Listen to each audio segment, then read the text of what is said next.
오늘의 한국 명작의 산책은 계영묵의 별을 헨다입니다.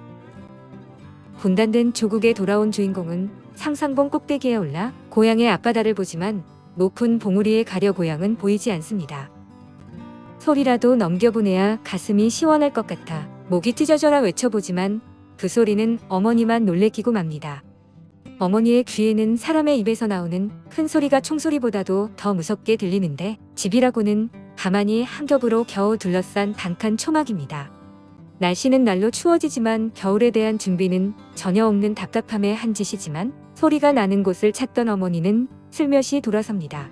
소나무 위에서 까치가 푸득하고 날아만 나도 가슴이 막 내려앉는 것 같구나. 글쎄, 어제 아침에 낙엽을 한 알은 긁어 안고 들어오며 한숨과 같이 허리를 펴는 어머니의 말에 그는 대답할 말이 없었습니다. 귀국한 지가 1년이 지나 다시 겨울이 돌아오지만 집 한 칸을 마련하지 못하고 초막에다 어머니를 그대로 모시고 있는 자신이 한심해 보였습니다. 집안은 예전부터 가난해 아버지도 만주에서 가난에 시달리다 돌아가셨지만 고국에 돌아와서도 대를 물려 가난을 누려야 되니 반주에서의 생활이 차라리 행복했었습니다.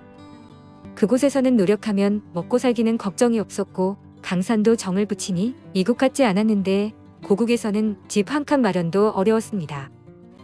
일본이 물러가고 독립이 되자 아버지를 고향 땅에 못 묻은 것이 한이었던 어머니는 밤새 아버지의 무덤을 파서 뼈마디를 추려왔습니다. 고향은 찻길로 오면 바로였지만 백길이 안전하다고 해서 백길로 돌아왔는데 인천에 오고 보니 뜻하지 않게 38선이 그어져 남과 북이 갈라져 버렸습니다. 그래도 내 땅이라서 못 갈 것이 없다고 38선을 넘다가 터져나오는 총소리에 기겁을 해 돌아보니 동행자 중 한 사람이 거꾸러졌습니다. 38선을 넘는 것이 큰 모험인 것을 체험하고 일가 친척한 사람도 없는 고향에 가는 것을 포기하고 눌러앉았는데 생활은 날로 어려워지고 겨울까지 눈앞에 닥친 것입니다.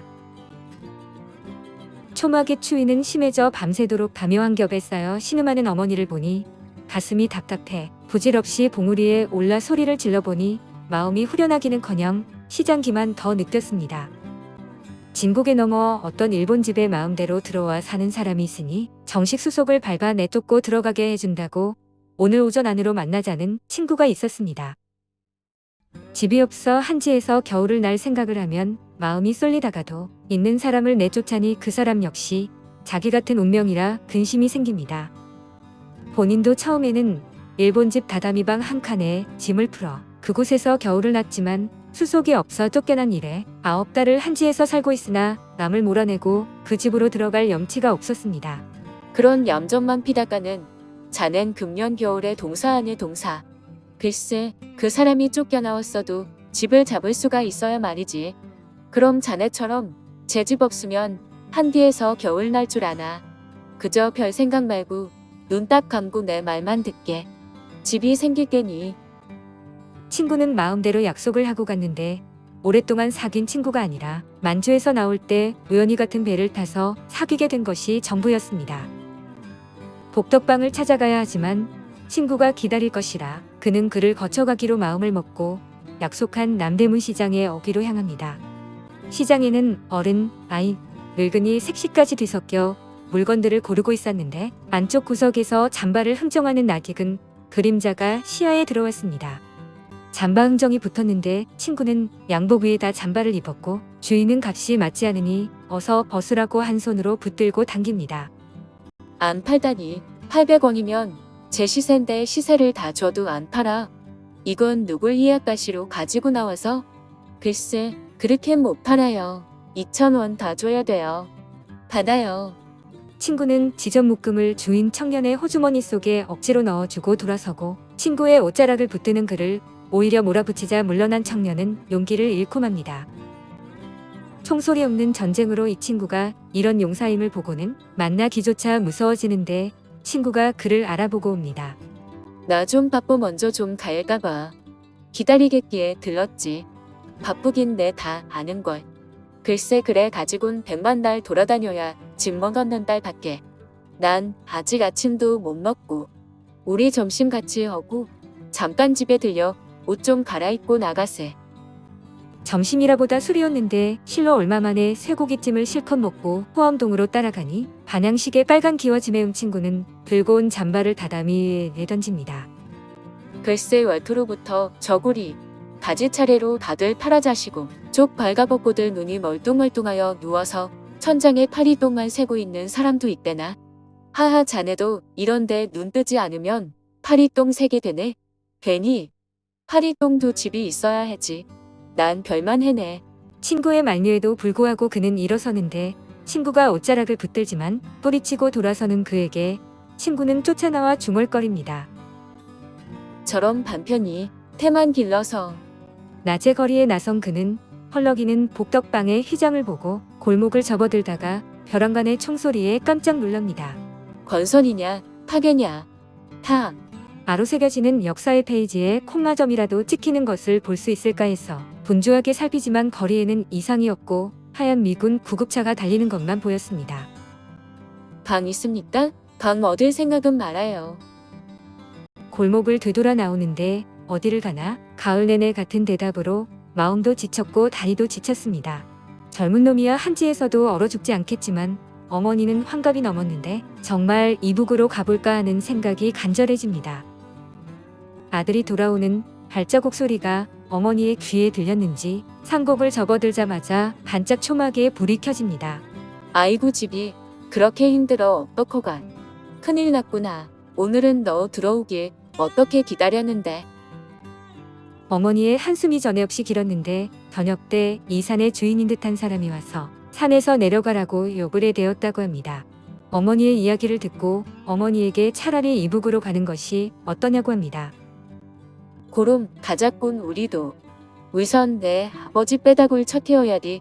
그걸 어떻게 늘 안구 있겠네. 그래 거긴 인심이 살기 도태던. 여기같이야 하겠습니까? 2개 남았던 초를 밤새 태우고 이튿날 아침 담요를 팔아 여비를 마련해 어머니와 아들은 차표를 들고 서울역에 나타났습니다. 아들은 하나 남은 담요에다 아버지의 유고를 덧말 등에 지고 냄비 2개의 바가지 하나는 어머니가 들었습니다. 사람은 확실히 거리에 넘쳐고 정거장 안에도 사람들이 꽉 들어찼는데 겨우 벤치에 한 자리를 찾아 어머니를 앉혔습니다. 그때 옆에 앉았던 여인의 눈을 둥그렇게 뜨고 어머니의 손목을 붙드는데 아래 동네에서 살다가 만주로 가면서 떨어졌던 고향 사람끼리 여기서 만난 것입니다. 우린 지금 이북서 넘어와요. 살기가 너무 어려워서 듣는 말이 이남이 도타고 그래 강원도로 가는 길이에요. 뭐이 살기가 어려워. 우린 이북으로 가는 길인데. 고향 사람으로부터 이북을 가봐도 별 신통한 것이 없다는 소리에 모자는 낙담하고 주저앉아 버립니다. 개찰이 시작되는 모양인지 앉아있던 사람들이 벼랑간 일어서며 웅성거립니다. 어머니 고향 가도 시원한 건 없을까 봐요. 글쎄 박천지 딸 내기 들으니께니 그렇대 누나. 한심해서 서성이는 동안의 승객들은 빠져나가고 개찰구가 닫히는데 갑자기 휑해진 대합실 안에 한기만이 쨍하게 떠돕니다.